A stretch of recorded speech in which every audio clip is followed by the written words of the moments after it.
It's Tuesday, May 1st, 2012. I'm Kevin McShann, and this is the McShann Sports Beat Report.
Let's talk about the state of the Lions. To help us do that, 297 The Ticket's finest. Pat Caputo from the Oakland Press, Terry Foster from the Detroit News. Guys, great to have you here.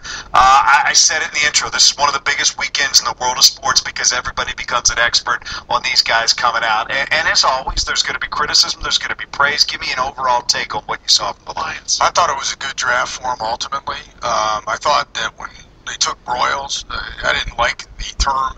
They had, luxury of developing him because their secondary is very, very, gaping hole for crying out loud. But, they did get Bentley in the third round, a player that I've been clamoring for them to take before the draft. I thought that they got pretty good, the fourth round pick. Lewis is somebody that's a good player. I don't know what role he's going to play. I was surprised they picked him because of scheme. And Broyles has a chance to be a big star. He could be a great player. So ultimately it could be a very good draft. And Reiff in the first round was a tremendous pick for them. How often do you see an offensive tackle that good drop to 23rd overall? Not always sexy, but when you look at what Jeff Backus has done here and you put him on the left side and he's manned that thing for 10, 11 and going on 12 years, right. That's what you look at as a possibility for Reiff. Terry, what were your thoughts? Well, I remember my initial thought was, I don't know what they're doing. I'll admit that. It was confusing to me what they did. And I've kind of thought about it. It seems like the Lions, I guess the one word I'm looking for is proactive rather than reactive. They know they have a problem on the line with Cherilus, and Backus is not going to be there forever. So that's why you go with Reiff. They know Nate Burleson may not be with the team after next season. But I think fans look at it a different way than Mayhew and Schwartz. I'm not saying either one is wrong. They want help in that secondary now. Right. They're not looking beyond this season. And I think the Lions are saying, we got some major problems coming up, so we need to try to fix that now. But what I come back to is this. If they thought there was a guy sitting there in the second round that was going to be significant help right away, I think they'd take him. I don't think we're seeing anything with that defense they're not seeing. Let me throw this at you as well. I think when you had that night to sleep on it, everybody was like, they've got to take a cornerback in the second round. They've got to do it. Let me just give you this scenario for a second, because Bentley was a guy that some people said that they should take in the second round. Let me give you Bentley in the second round, and they come back and take Broyles in the third round. I think everybody looks at it differently at that point. They say, oh, they took care of a need in the second round. They got the cornerback in the third round. What a value. The guy could have been a first-round draft pick. I agree with you, but this is how I look at the Lions. Maybe I look at them differently than other people. But I think the Lions, as we speak right now, are contenders to win the Super Bowl. And they have a really good team. They have a great quarterback, a great receiver, a great defensive lineman, and many, many good players. And they have one problem area. They had two guys in their secondary that can start. They have three guys that can start, and they should be looking to try to win now. Well, let me throw this at you, and it was the last thing I touched on with Martin Mayhew, which is the possibility of trades. And I still think that's a way that this team could bring a veteran in that they know can play in this league with tape. You look at Chris Houston, Rob Sims, Corey Williams, Lawrence Jackson, Tony Scheffler, Alfonso Smith, all guys that he's brought in for a pretty minimal price that have played big roles for this team. I think now avenues will open up where other teams look at their depth chart and say, okay, we can now get rid of this guy, as people are saying might happen in Dallas with Jenkins. I don't know what Jenkins' cap figure is. If it's like $1 million or something, fine, but I don't know exactly what it is. It's too high. He's not a good good enough player, don't bring him in. They brought in guys at $3-4 million, or with Houston. They had last year of contract type of things. I think Jenkins is a very good player. Jeez. Well, no, he's not a good player. He wants too doggone much money. I would pass on him. I really would. Well, he's in the last year of his contract. It's like with Chris Houston a couple years ago. But I don't think they have enough room under the cap. I think one thing you can count on is, like it or not, and people can all have their own opinion. Really what matters is where this draft is in a year or 2 years. Martin Mayhew's not done. He always says this isn't the finish line. The guys they have in the fold right now will not be the same guys that are there when they go to camp. But you know what? Even if you're confused about Martin Mayhew, you got to give him the benefit of the doubt. He took this junk team and turned it. It was a junk team, and now it's a team that people care about nationwide. The consistency of your message and philosophy will lead to the development and execution of a winning formula for success in sports, and the precision and discipline the Detroit Lions displayed during the 2012 NFL Draft. Despite outside rhetoric from their detractors, the team is hoping will pay the ultimate dividends on the gridiron this fall as head coach Jim Schwartz takes some time to recap the team's 2012 NFL Draft. Redrafting them doesn't do anything other than drafting them. They have to play well in preseason and training camp, and they have to prove their draft status. It adds more guys to the roster and creates competition and things like that. We'd have those guys on the roster create competition regardless of how we drafted them. But we're excited. I don't want to minimize how excited we are about those guys. We are. What happens is the further down the draft you get, the more players you get that are at the same level. To hire you up in the draft, there's differences between the talent the farther you get down, but that really didn't matter. It was opportunity and it was chances to get guys that fit profiles of what we wanted and we had plans for. Again, it doesn't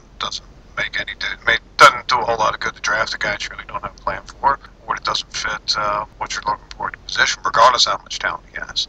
So as much as we say talent rules the board, it's talent that fits us. And we thought all those opportunities were good for us. I think we take each of those cases, on an individual basis. You don't want to make somebody, get penalized for something that somebody else did. You need to feel comfortable with, where they are now. We've had some guys in this that had a couple things in the past that have already been brought up, but, things that, that occurred that they had good explanations for it. They've matured. We talked to a lot of people at all the schools. So, I don't know that it's so much of an it's not an overreaction to some of the incidents we've had. The same way it's not an overreaction that we drafted a lot of defensive players today because we drafted offensive players on our first two. It's just the way it is.